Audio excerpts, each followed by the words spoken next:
Another day. Another day above the dirt.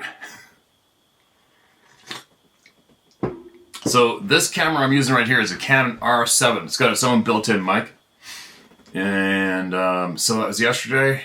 And then other times I'll use the laptop with the microphone. I don't know what's better. I think I like the microphone for sound better, but I like this camera for the video better. But I don't have a microphone I can hook up to that camera yet. This one hooks up to the USB port, whatever you want to call it. Here comes Adventure Doggy. Well, hopefully this is a quiet bone she has this morning. So you guys know what I do in the morning, my routine. She's such a good dog and she protects us, right? So she's doing her job. She gets paid well. And I have, I saved all of the elk bones from last fall. I have them in a bag in one of the freezers in the shop here. So I just get up, I grab a bone, saw off a chunk in the morning for her and chuck it to her in the shop floor. Now I come in here. That's what I do. So I gave her the option to chew on it out there, bring it in here, and she came up and woofed at the door and plunked herself on my feet. It's kind of weird. You know, like I said, a lot of people you guys know, it's my first dog I've ever had for myself.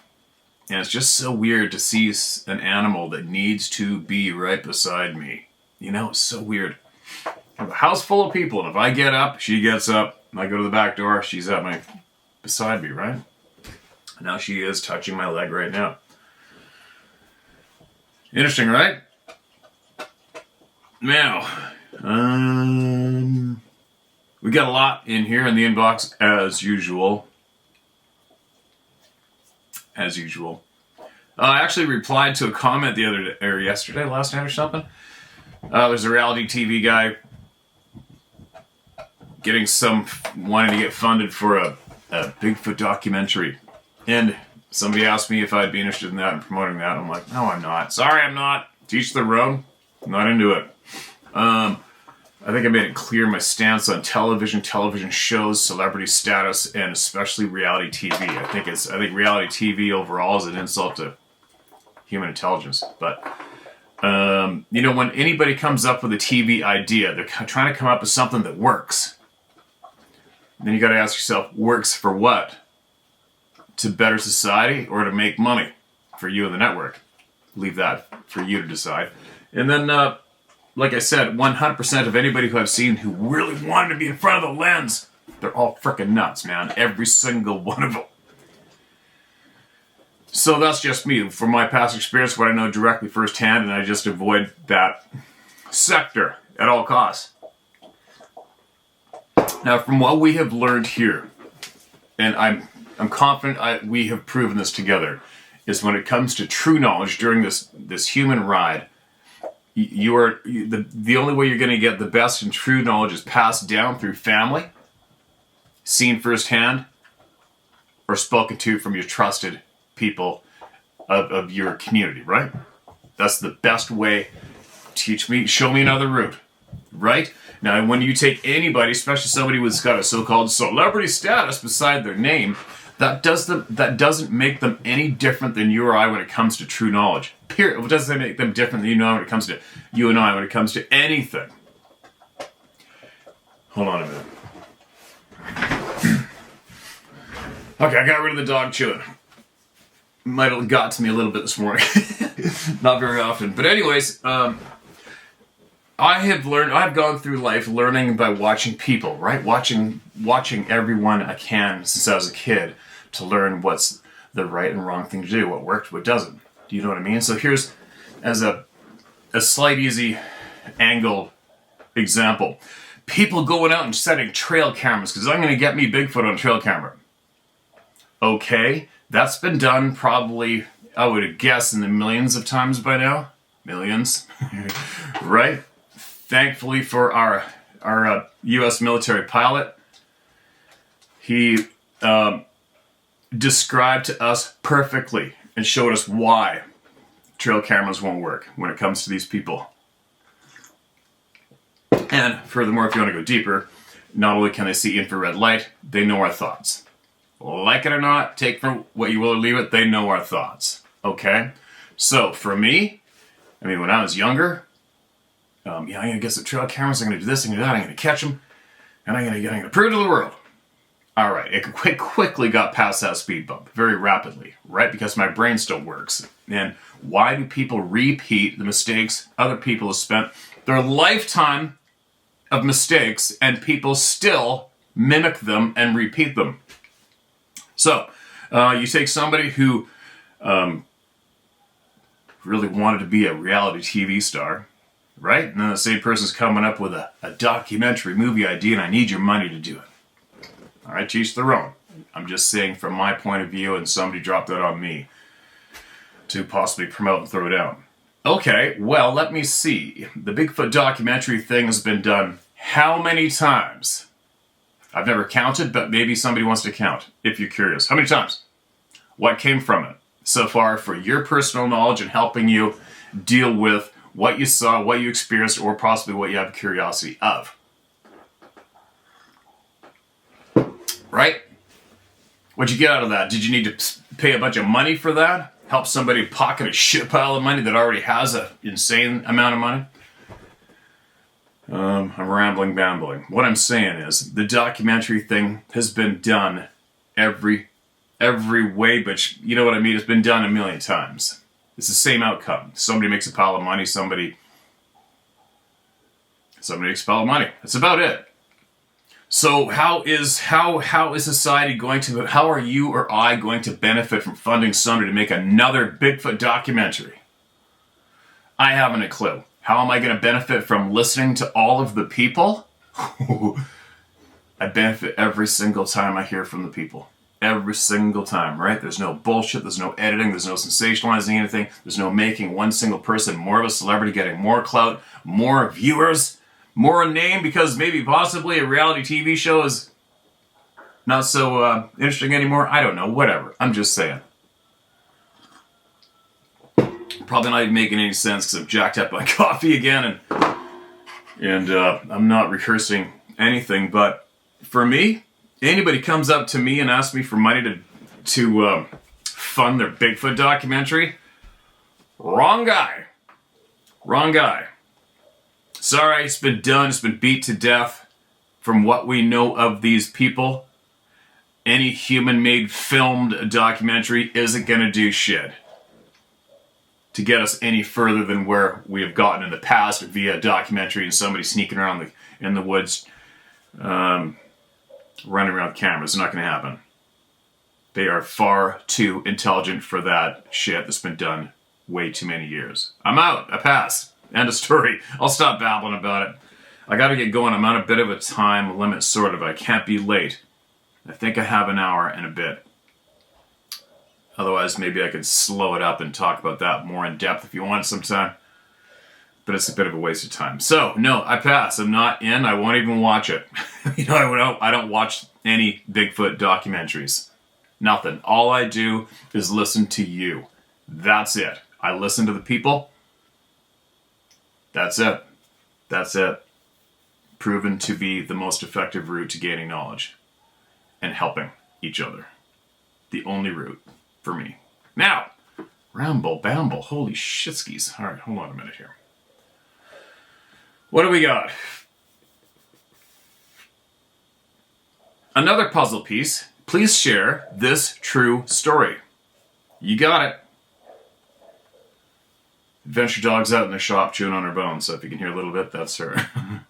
Good morning, Steve. Regarding people who have seen the aliens called Greys. All right? My sister was admitted into the hospital for a COPD incident where she couldn't breathe. The nurses gave her a medicine to calm her because she was panicking because she couldn't breathe. When the medicine took effect, everyone looked like these gray aliens to my sister.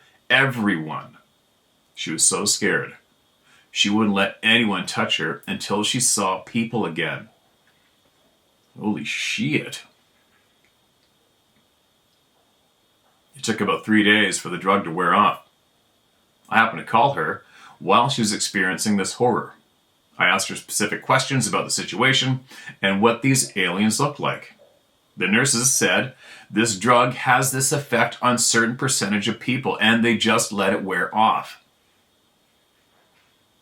They never know who will be affected by it this way because it doesn't happen to everyone. They just deal with it when it happens. I mentioned all this to an exorcist priest I know and asked if these gray aliens were in fact a manipulation of the brain or a central nervous system with the drugs, frequency, vibrations, etc. And he mentioned a book he had read speaking about this very issue and said, yes, it is possible. Steve, I believe our current science has perfected this technique and is using it for their diabolic purposes and manipulations when they want, how they want, with whom they want. Everything boils down to frequency, whether it is sound, color, drugs, vibrations, etc. I saw a documentary where a scientist said that any tech we have seen is already obsolete. The science is 500 years ahead of what we know. These, quote, aliens, quote, could just be people cloaking themselves in this frequency that makes them look weird so they can get away with experimenting on people or worse. We know the Sabe can manipulate frequency for their purposes. Why not a handful of disordered scientists with disordered goals? Just some food for thought. Peace. P.S. Years later, I asked my sister about this hospital visit, and she said she didn't remember it at all. Thank God I called her while it was happening. Who would know otherwise? I've never heard a medical professional reveal this info. Have you? No, I haven't. I haven't even been interested myself because obviously there's a bunch of diabolical shit going on when it comes to science, the medical system, the education system. But if you go into Central America and other places, I think possibly Egypt, there are drawings, carvings, etc., identical to what people are seeing in their bedrooms. And we're talking way before any hospital visits here. So you got to think about that too, right? You got to think about that one, that angle as well. Interesting. Alarming. Now what is this one? I got to slow down. I think I have enough time to get out a good morning bullshit session with my friends here. Now, excuse me. I think this is an older one. I went surfing in some older folders this morning. I first woke up, 5:30. I'm not going to take the time to rotate this. You get the idea. No title on the email. That's how it opens. Regardless, my wife and I decided to park at the turnaround at the gate and camp in the canopy bed of my full-size truck. We did some initial exploring up the road where we noticed some odd tree breaks 15 feet up in the air near a fallen fir root ball that I had a rough time reconciling with snow load or wind and a few other things. When we returned to the campsite, we explored the adjacent woods and creek, specifically looking at the ground. I was shocked to immediately find a toe kick in a pile of gravel used for prior road maintenance. It was not only enormous, but isolated in the middle of the slope of gravel, about 3 feet from the bottom and 3 feet from the top.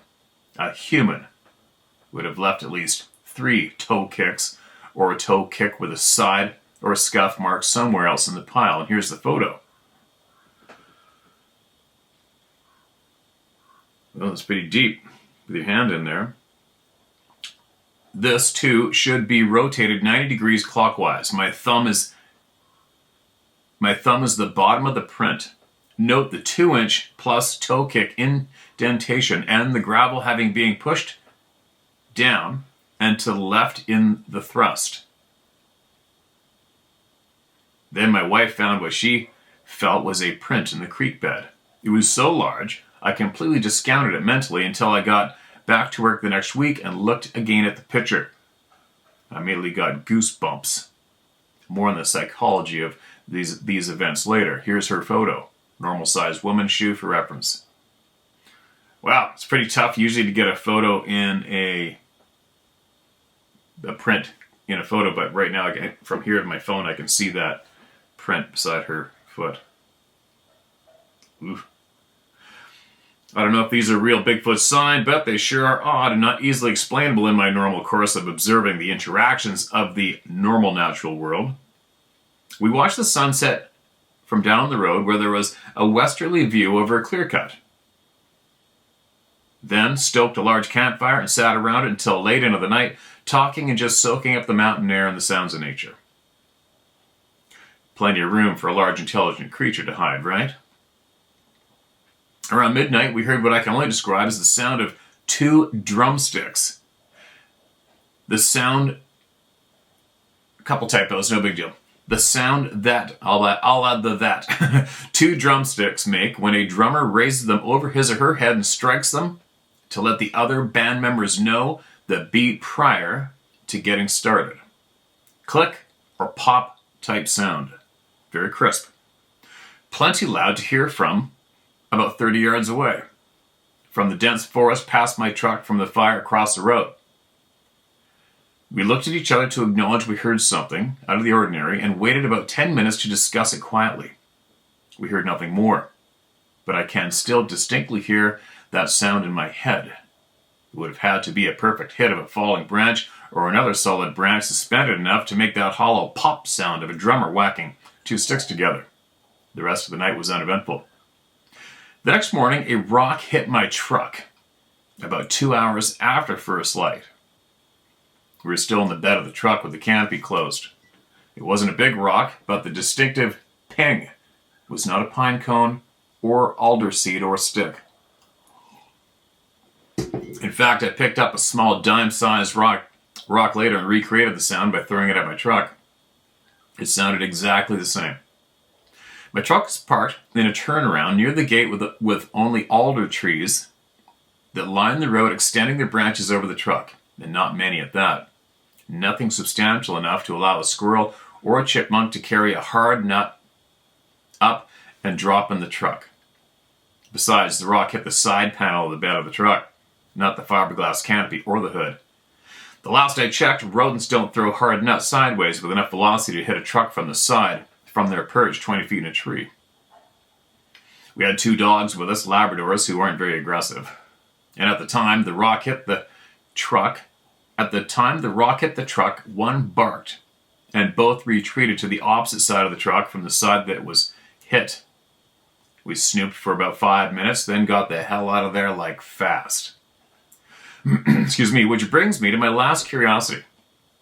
Probably the most interesting aspect of this entire subject, the psychology. You are good at pointing out the psychology behind our screwed up human society as a whole and how we pay attention to the wrong things and are spoon-fed bullshit in the name of conformity and money. And you're covering the psychological trauma the witnesses of these things have, both when their worlds are turned upside down, seeing one to begin with, then secondarily, when they either A, feel like they can't share, or B, if they do share, are often ridiculed. Bravo for pointing these out. I'd like to add my psychological observations after my experience camping with my wife.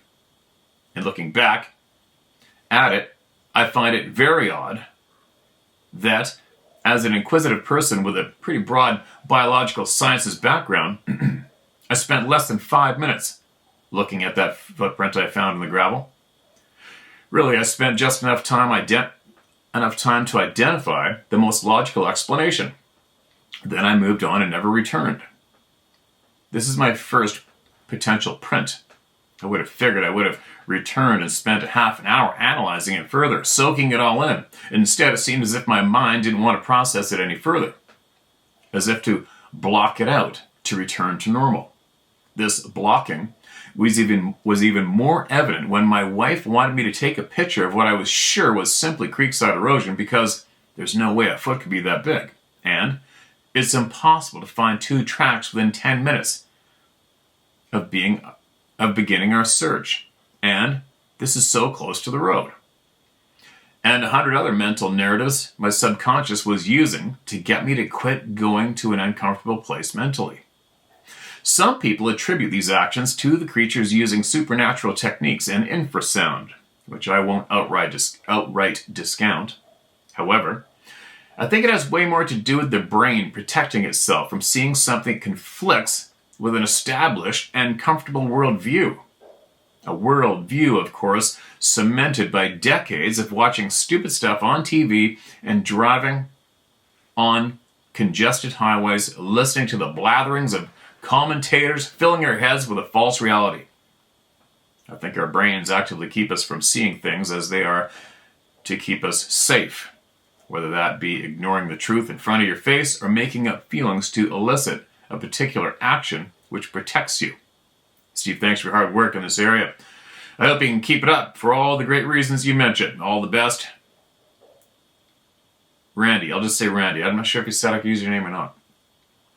P.S. I doubt there's much in the above you find useful to share, seeing as though it's so scattered and not much new material, but you have my permission to use the information in any way you see fit. Casual conversation with others, video, YouTube, or book, etc. Just prefer you don't use my name for professional reasons. Okay, gotcha. There we go again. In the end of the email, don't use my name. Lucky it wasn't live, man. Appreciate that share, and it's a very valuable share. They all are. Everybody gets hurt. I don't decide, obviously. And I appreciate your time, man. And the wheels are turning. I love it when people's wheels are turning. I love it. That means I'm not alone. What do we got here? Another one coming up.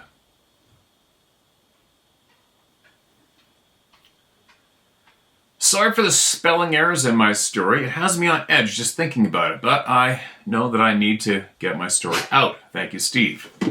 Hold on a minute. The little dog might want to come in and hang on the carpet now. Just a second.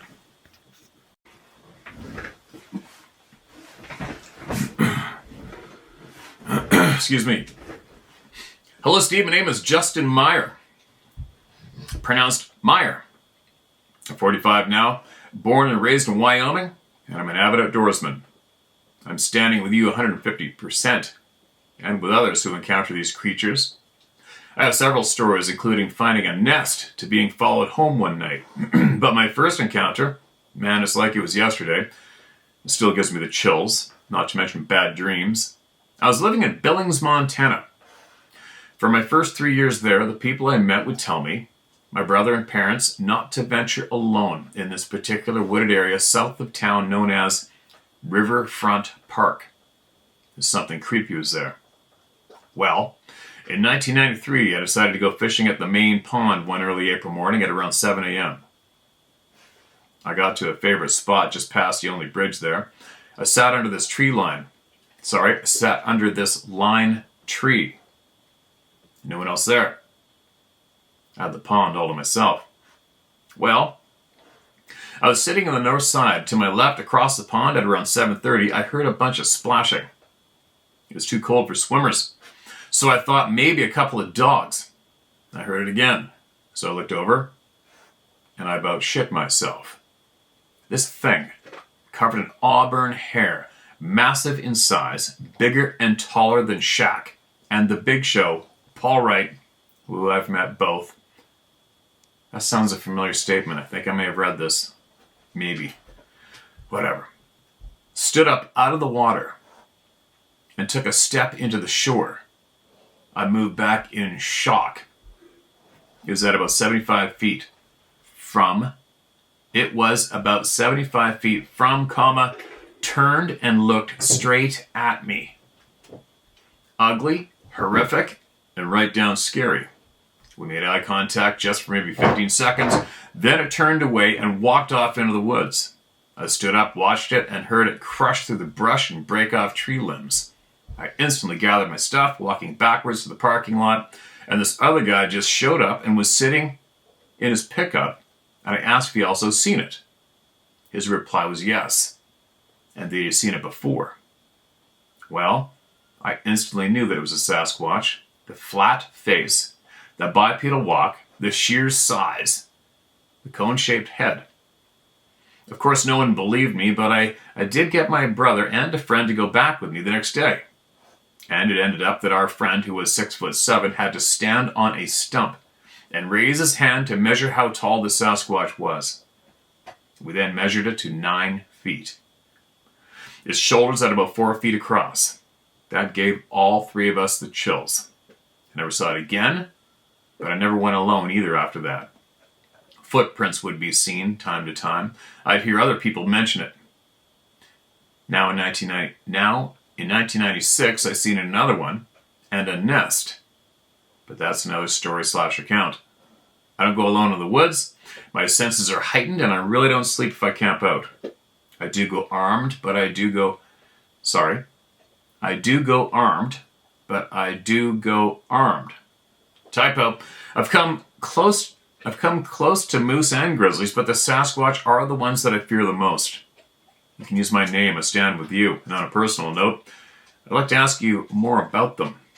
I believe that they are somehow the Nephilim, but that's my opinion. I wish to help expose them and stand against the fakes and the bullied from the TV shows. Contact me anytime, preferably by phone or text. Thanks, my number is. Alright, man. Welcome to the club. I may have read that in the past, but whatever, who gives a shit? Who cares if I did or didn't? Right? You know the old saying, people that come here and get angry, well, you can always ask for a refund at the door for your ticket. Oops, what am I doing? I'm going to mark this as look into for once we get ripping and talking to each other live on, not live on here, but recorded on here. After a holiday.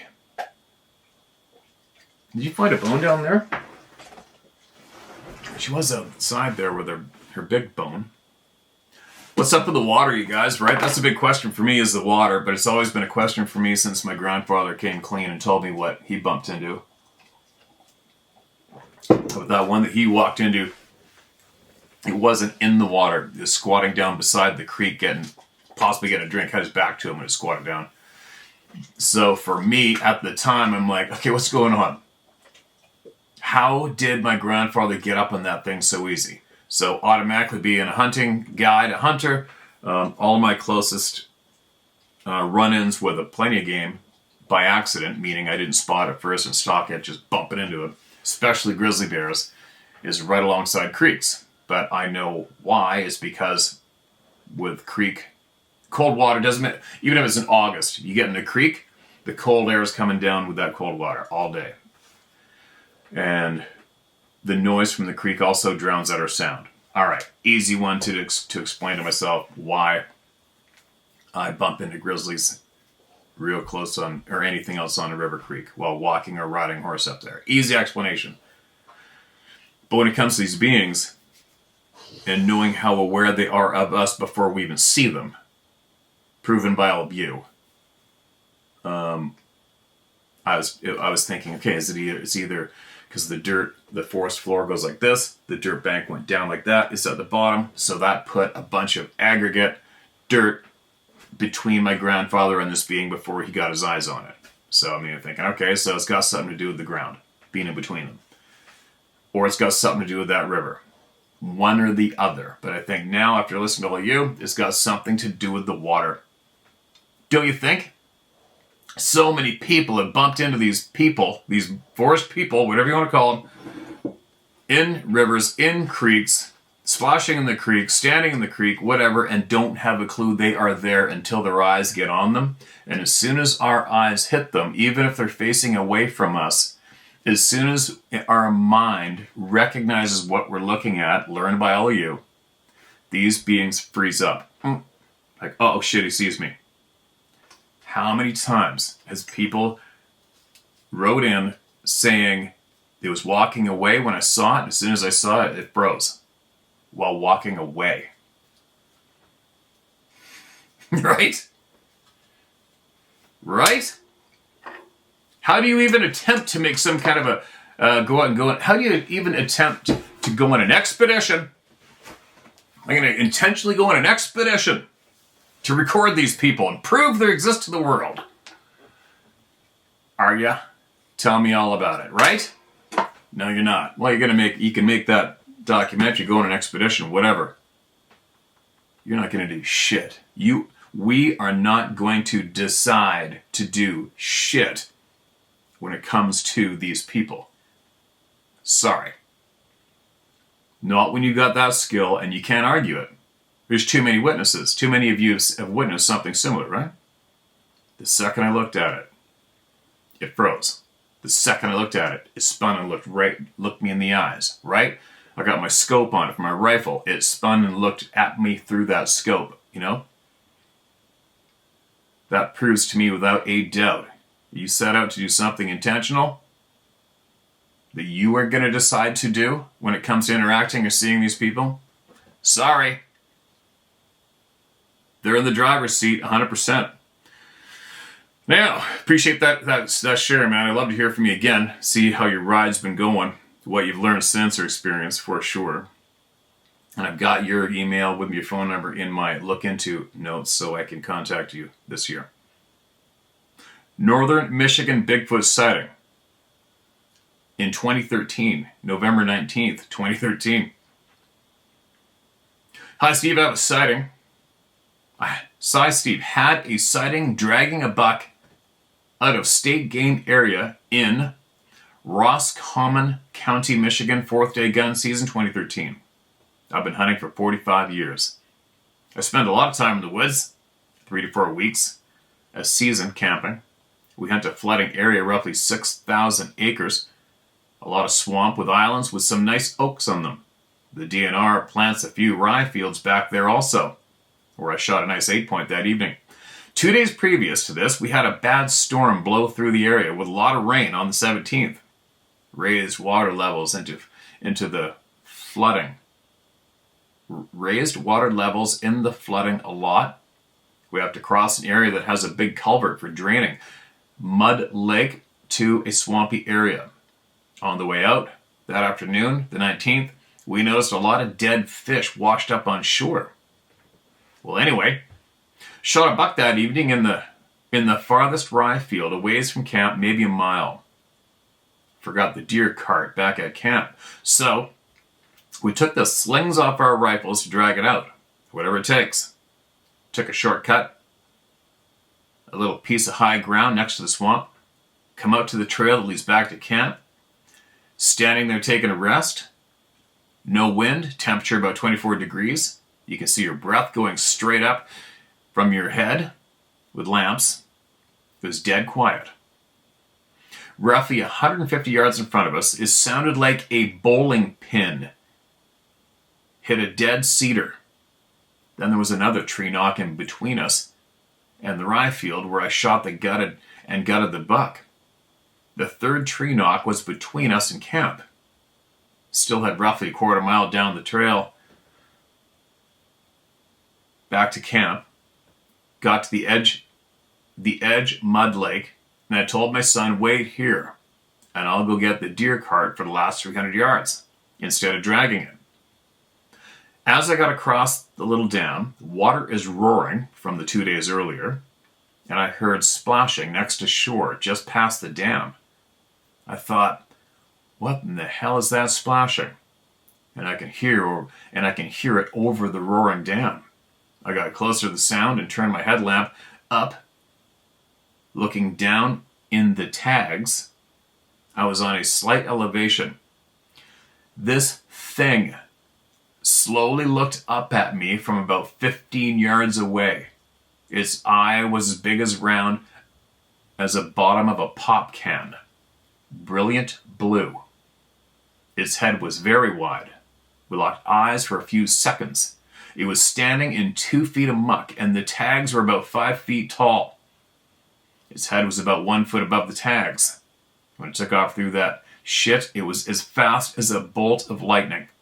It was dark, but could see its silhouette. Looked to be maybe 4 feet wide at the shoulders. I yelled at it as it was hitting the other bank. Get out, you son of a bitch. Had the scope on it. Out of instinct, 2 rounds left. Had the scope on it out of instinct. 2 rounds left in the odd 6. Almost let one go. Over that thing's head, descended on its way. I either carry a .350 Remington mag or a .450 Marlin now. Sincerely, Tony Montague. You can use my name. To my friends that don't believe me, you don't spend enough time doing what you love. Steve, love your channel. Keep up the good fight. Hunt hard. P.S. That thing was eating those dead fish that washed up on the shore. Forgot to mention that. There you go. I read that a long time ago. Yeah, I was digging in my inbox this morning, having my first coffee. A lot come up is marked as not opened up in the inbox in the email, right? Eat the dead fish. That's an easy one. It's a no-brainer, especially here in British Columbia. They eat a lot of fish. That's all there is to it. They take fish from people, take it out of the nets, they eat the nasty, pulpy, rotten fish off the ground. They don't give a shit. Now, here's a quick mention from me on the hunting department. So, I don't know how many times, you see a hunt video or whatever, or hunt show, and everybody drags their deer out of the woods. They got to do whatever it takes. Go get friends to help them drag it out of the woods. I can't remember the last time I took a whole carcass out of the woods. I seriously can't. When I learned the skill of guiding right off the bat with horses, as soon as we get anything on the ground, the first thing you do is you get the hide off the fur. And that makes, believe it or not, that makes a huge difference in how delicious it is on the table. It's how fast you get it cooled out. Huge difference. That's another topic. But we take, once you skin it out, you slice up underneath the armpit, right up at the top of the spine, get that shoulder off, knock it off at the elbow. Same as the other side. Cut down to the pelvic bone, the ball joint, and knock that rear ham off with the leg. Cut the lower leg off at the kneecap, right? Keep it clean. Fill it out the tenderloins. Fill it off the back straps. Fill it off the neck meat. And fill it off the rib meat. You're done. And you leave the same amount of weight on the ground that's useless to us for consumption. And it stays in nature where it's supposed to stay to help all the other species and the whole system out there, right? And I just don't understand why people drag their animals out like that, right? Because it's real hard on your body. It's an easy way to jerk something out of line in your spine. Done it. Lots of people have done it, but I don't know why people keep doing that. I really don't. You know what I mean? Knock the meat off, put it in your backpack, off you go. Walking upright, all the weight centered over your hips. Very healthy and efficient. Side note, right? Side note. But I stress that part about getting that hide off as fast as you can. It makes such a difference. Table fare.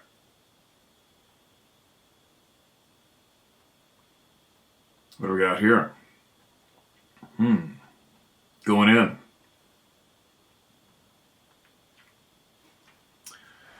Going in.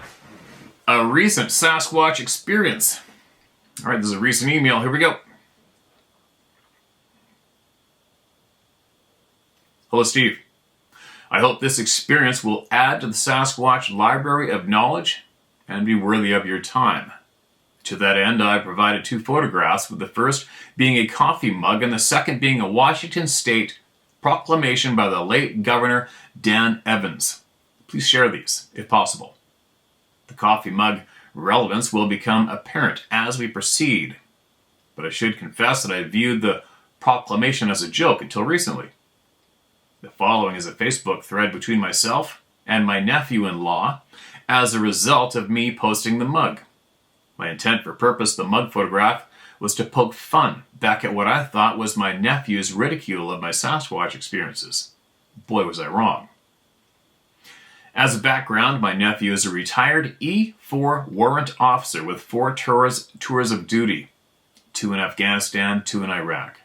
We've never discussed his combat experiences, but clearly he is a serious man with a military background. I'm keeping his identity private, so going forward he will be referred to as WO and I'll be PKW. Gotcha. I'll call you PK. PK says, WO, this one's for you, referencing the mug photo. WO says, "That's what we are talking about. Actually, my grandma and father used to watch them race across their front yard, located in Hoquiam, Washington. She said there was one that used to repeatedly dig around their shed and even broke a back window, leaving red hairs behind. Keep updating us on your next Sasquatching adventures." PK replied, "Okay. Briefly, I saw a young Sasquatch last Saturday that had black hair about 6 feet tall and surprisingly thin. My sighting was a quick view as the Sasquatch departed at an amazing speed. I was located north of Mount St. Helens in a remote area above the Green River." WO replied, "Thin from probably lack of food sources?" PK replied, "Just hasn't developed yet, as there are lots of elk and deer in this location." WO, whole army training exercises in Yakima would halt for days because a Sasquatch was spotted or footprints were freshly made." PK, "I wish the military would just share these facts before more people are traumatized by the experience. It's not fair." WO, "I don't think the Army confirms or denies the existence of Sasquatch, but since Washington did declare it an endangered species, they have to take every precaution possible, to include pausing large-scale field exercises when there is suspected evidence of one. They do the same thing at Fort Irwin, California, when an endangered species of tortoise is spotted too. This information is publicly available through their range control activities."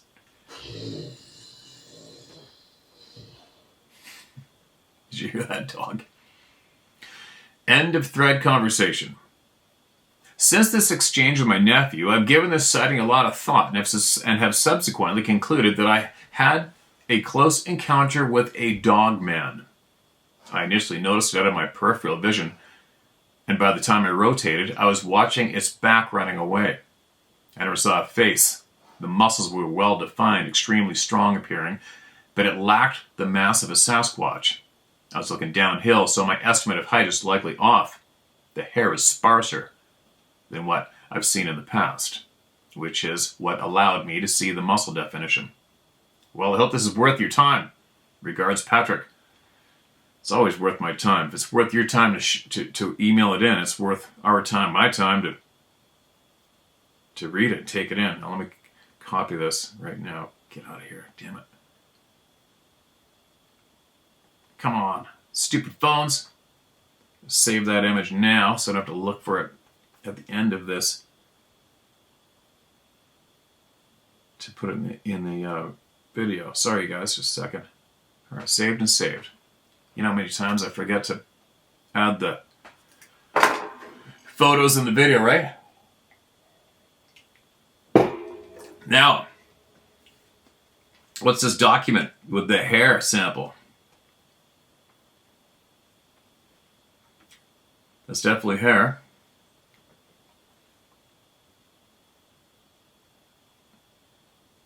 State of Washington, Olympia. Office of the Governor. Daniel J. Evans, Governor. Proclamation. Designation of state monster. Whereas recent developments have shown that Washington State has only one true mysterious monster, the Great Sasquatch, and it is endangered of imminent extinction. And whereas we're the only state which is able to claim the Sasquatch as our own. Now, therefore, I, Daniel J. Evans, by virtue and authority vested in me by RCW 00.00.000, do proclaim all Sasquatch within the border of our great state and anywhere else protected as a Washington State resource and be hereafter the official state monster. In witness whereof I have caused my machine to forge my signature and have affixed a lock of hair from the right front shoulder of the Sasquatch this 26th day of August, 1970. Well, you can see that little bundle of hair was definitely cut on the left side, right? Uniform ends, cut for sure. Who knows? Who knows? But there you go. Appreciate the share. Take from what you will or leave it, you guys. Interesting. Interesting. Ooh, here's a long one. Not too far into today's session. I'm diving in. Marking this as red. Yetso. Title of this email. Good afternoon from the land of enchantment, New Mexico. We are part of the U.S. and not Mexico. Some people do not seem to know this fact. My name is Charlotte Damon Tso. T-S-O. Tso. I live in a very small community called Fort Wingate. It was established as a fort sometime around 1860. The Navajos call this community Shushbito, where bears gather to drink water. There's a spring that bubbles out of the ground in the area. We are a few miles from Cibola National Forest and a lake called McGaffey. I am of mixed blood, Navajo, Irish, Spanish. I was taught from a very young age the ways of healing to help my people. My paternal grandmother was a herbalist, and my paternal grandfather was a medicine man / roadman. There are many healers on the Navajo reservation. Medicine people have specialties that they are taught from a young age. Some medicine people care for the body and the illnesses associated with that. Some have knowledge of spiritual healing. Some are herbalists. Some have knowledge of the healing songs that are used. Some are taught to heal the mind. This is what I was taught. Healing from trauma to the brain and to the psyche, PTSD, depression, physical abuse, psychological abuse, rape and death, as well as many other illnesses that affect the mind. I've never had to heal anybody from the effects of encountering the sacred one. We as humans are the same physically, but mentally, I believe, are totally different. As an Indigenous child, I grew up with the knowledge that these sacred beings were among us and have been for centuries and even possibly before we came to be here in these areas that are called reservations. Petroglyphs are numerous in our area, and many tell of the sacred being. We have our own native name for him. It is Yetso. Y-E-I-T-S-O. I've never encountered these Yays until recently, but I've never doubted their existence, even as a child. Why would our elders lie to us or tell us stories that were not true? Right? They would not. We were told, we believed. I grew up in two different areas of the reservation. My maternal side of the family lived in New Mexico, the paternal side in Arizona. Most of my childhood was spent in Arizona, so I could be taught the ways of healing. My grandparents were well off, I suppose. Material possessions were not as important as today. If you had sheep, horses to herd with, and food on the table, you were well off. I didn't know the value of property until I got older. I'm sorry I'm rambling, but it all fits in eventually, haha. My paternal grandparents had many sheep, over 200 head. We had cows and horses. My grandfather was a rancher, a true cowboy. We usually had several sheep herders that we employed. We butchered sheep weekly to feed our family and to feed the sheep herders as well. Twice a year we butchered cows. In the winter we had deer meat. As I became older, I noticed that my grandfather would always take a leg of lamb or a big cut of beef or venison and put it in a gunny sack with potatoes and peaches and apples and take it into the forest. I went with him numerous times. There's a very tall pine tree that he would climb, or had me climb. He would tie the gunny sack to a large branch about 12 feet off the ground. As a child, I asked, on one of these horseback rides, why we did that and who was it for? He said it was for the sacred ones who lived in the forest. He said he leaves them food so they don't bother or take our sheep or cows. He said, you know of stories of other people who complain that they are missing sheep. Well, they don't leave him food, so he takes their sheep. My grandfather said they protect us, and he cares for them and protects them in return. I asked if he saw them and what they looked like, and he said they were taller than he was. My grandfather was about 6'2". Even the female ones were tall. He said they were covered in soft fur. He told me they understood him when he spoke to them in our native tongue. I asked if they spoke back, and he said some words. He said they knew hand signs. I asked if he was afraid of them, and he said no. He had no reason to be. That was good enough for me. I often rode horseback alone to our sheep camp and around the area where we lived. My grandfather told me that they watched over me, not to be afraid. I always carried a rifle with me because he said there were other animals, even men, that were more dangerous than they were. In all the years I spent in Sawmill, Arizona, I never saw or heard the sacred one. Wow. Interesting, huh? Back to present day. May of 2018, unloading items from the back of my car about 11:30 at night. It was very quiet in our little community of Fort Wingate. The dogs were quiet and there was very little traffic. And as I was making another trip outside, I heard a strange sound. My first thought was that it was a female cow. Then the pitch changed and became very high and loud.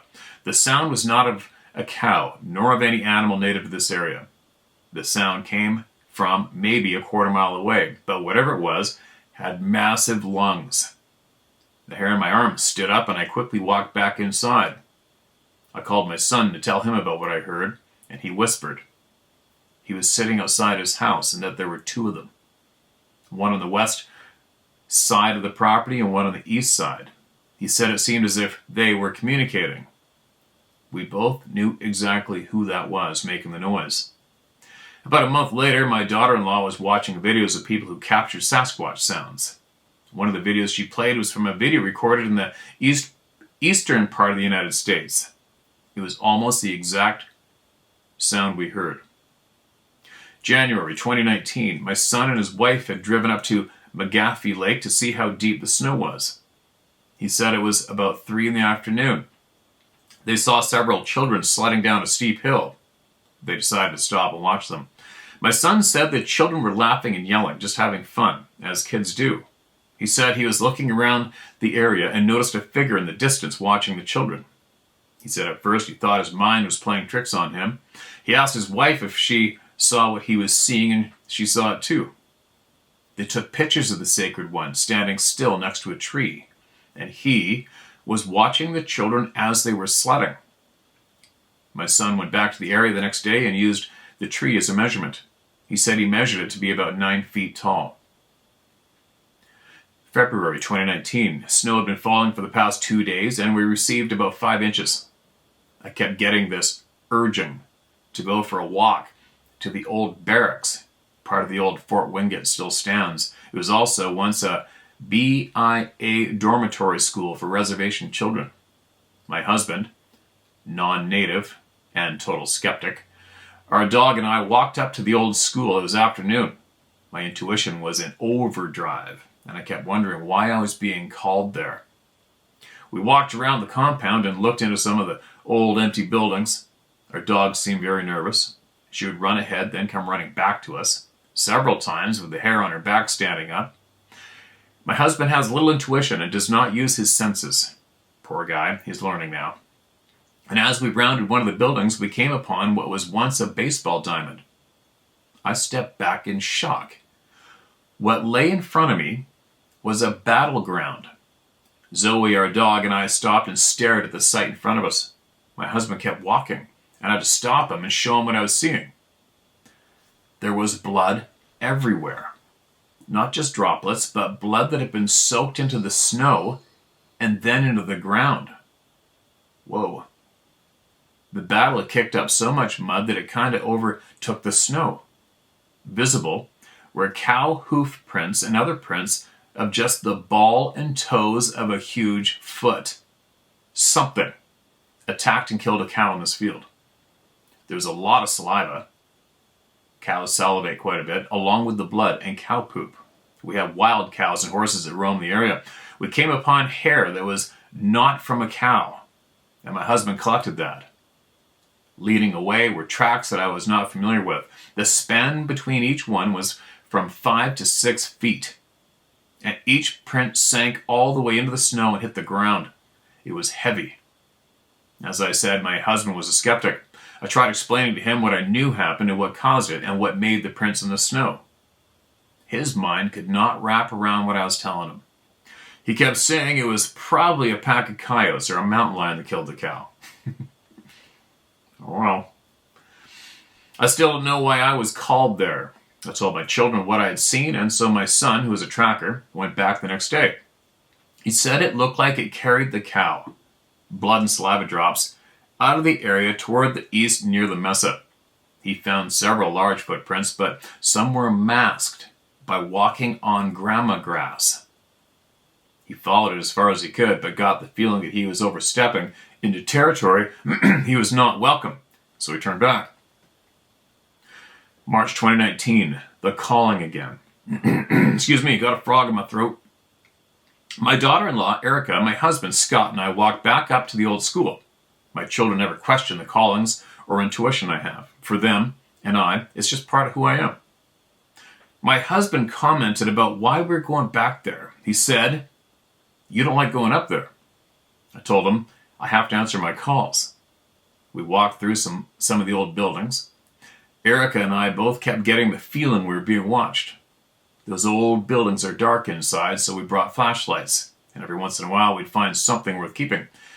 And as we were nearing the last building, the air became electrified to me. Scott was talking about his memories of these buildings, telling us the last building used to be a library. He took off inside the building, still talking. I told Erica to be mindful, and if I told her to run, she should grab Scott and run. By this time, I was using just my senses. It feels like I'm walking outside my body. I knew he/they were there. Maybe they were using the tunnels that run under the old barracks to keep warm. I kept seeing an infant and a female in my mind's eye along with this huge male. And as we made our way inside the building, a huge rock is thrown onto the metal roof and rolls down the side. It was deafening. Erica instinctively grabbed Scott, who had no idea what was happening. We ran for an exit door at the opposite end of the building and out into the sunlight. Scott kept asking what was happening, and Erica finally told him to keep quiet and keep walking. She told him not to look back.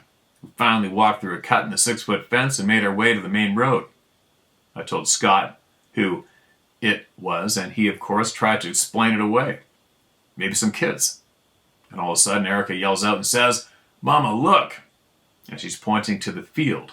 And there he is, walking in broad daylight. My first thought was, please don't let anyone see him. I don't want people to hunt him. Scott's dumbfounded and is trying to talk his way through it. Just a man walking around with a fur coat, etc.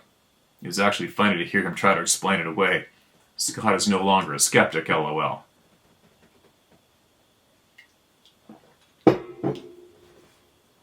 This sacred being was massive, 8 or 9 feet tall, easy.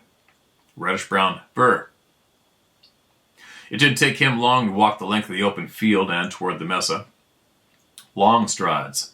I thought to myself of the Patterson footage, and the walk was the same. I was meant to see him. I was called so I could see him. I felt no fear, only awe that the Creator allowed me to see this sacred being that walks earth with us. I saw who it was my grandfather had contact with. I only felt gratitude and fear for their safety. Eric has pictures and video, but only a select few people have seen it. We don't want word getting around as to where we saw him. I feel only a very strong sense of protection. I thought I would share that with you from a different perspective, from one who is grateful to have seen the sacred being. I know that I will have contact again. And on a side note, I heard you speak of this family who had purchased a ranch out in the country and had to sell their property out of fear. My husband and I are planning on doing the same, wooded area, with no neighbors nearby. I do not feel fear at the prospect. I was raised in such an area. I, like my people before me, will walk alongside them, sharing and living together until the Creator takes our hand to lead us home. We have many stories. If you're ever out this way, I welcome you into our home and into our family circle. I wish you well and pray for your safety throughout your travels. Sincerely, Charlotte. Wow, do I ever appreciate that email? Big time. And especially that kind and friendly invite to your family circle. And if I can, I will definitely take up that offer. Now, what am I doing? I can't copy that. I am going to make sure that I mark this as look into. Why? There's no phone number, but look into. Hold on. I'm more and more something. I had a thought come into my head, I don't know, a week ago of this spring. Well, probably, I don't know, March or something. My gut keeps telling me to possibly drive down to the southern U.S. this time, as long as there's no absolute political unrest after January. It's safe to do so, but I'm thinking I'm going to drive down, and then it's way easier for me just to do shit. You know what I mean? Like, for me to fly down, rent a way too expensive vehicle. Man, my frickin' car rental bill was like $800 frickin' last time I flew down. But anyways, and then it makes it really difficult for me to, I'm down in Alabama now. I can just go over to see so and so here and so there. But it's actually quite the pain in the butt when it comes to getting to airports, traveling, driving, booking flights, paying for them. And then, of course, when I got my eyes infected last spring, but that's a different story. But I'm thinking I'm going to drive. I'm thinking I'm going to drive down. So, and if I do, it's people like this kind lady who just wrote in that I would really like to connect the dots with as I drive down and go on tour, go on adventure, right? And then my ultimate destination would be Alabama. And then make my way back. Which direction? I don't know. So, appreciate that kind offer, and it sounds like I just might be able to take that offer up, and others. But what an experience, right? Got on video and photograph too. You know what the audience is going to be saying as I'm talking to you, the original emailer. The audience is going to be jumping up and down. Why don't you share the pictures video? Well, I guess she explained why she doesn't want to, but it wouldn't make a difference anyway, you guys. You know, a lot of people out there that are sniveling and whining about nobody shares the pictures and video. It doesn't matter now. Absolutely doesn't matter. You know what I mean? You got to get back to trusting your community. You got to get back to trusting your brothers, your sisters, your neighbors, your coworkers, right? There's been a huge, huge effort put in to make us not trust each other. And it's been very effective. And it's made us do things that we normally probably wouldn't do. So, buck against it, right? Buck against it and start. Well, look what we've done here. We got this huge, massive community here, right? And the dominant characteristic here is very kind, honest people. Can't deny that one. And look at how effective that has been in all of us learning, gaining knowledge, right? Anyway. It's funny, I can't really relax when I know I have a time limit. I got to be somewhere. Obviously, I feel like I've hurried through this, but whatever. I can't stand being late. I've got some things to do. I got the last of my 8-foot 4x4 treated posts put in the ground yesterday. Dug all the holes by hand in that muck and pouring rain, but I got it done. And I got to replace about 50 feet of fence that the horses decided to kick apart as they got into the chicken coop because they knew there's a bucket of frickin' feed in there, little bastards, but they won't get in this fence. And I gotta complete that task today and probably some other shit that I'm not thinking about right now. So there you go. Made it back to the table again. And I should be able to be here tomorrow. And we're going to share more. All right? Now, what else? She hasn't bothered me for these hats yet. I still have these 2 youth hats examples that she has in her store. I don't know if she's got any left. I don't know. I have to go check. And the link is in below. in the description of the video. What else? The stickers. The stickers in there as well. And she's got some t-shirts left. There you go. Share my story at howtohunt.com. All right? Just get your truth shared. Get it out. No matter what it is, if you feel it's very important to get word to the community, you can do it through me. Or just to get it off your chest so you can deal better, use me. All right? Shopping. Oh, that's what we're doing tomorrow. We're doing the big shop again to add on to our my record-breaking number of little mouths fed December this year. We've already smashed it, but we're gonna try to double that up. It's a bunch of work, but whatever. We'll get it done. A lot of very generous people donated some money during the live video, so that's all going to go into the tummies of these little kids, and they don't have a clue it's coming yet. So there. Uh-oh, I guess got a text. Almost time to go from the boss. All right, I'll be back shortly.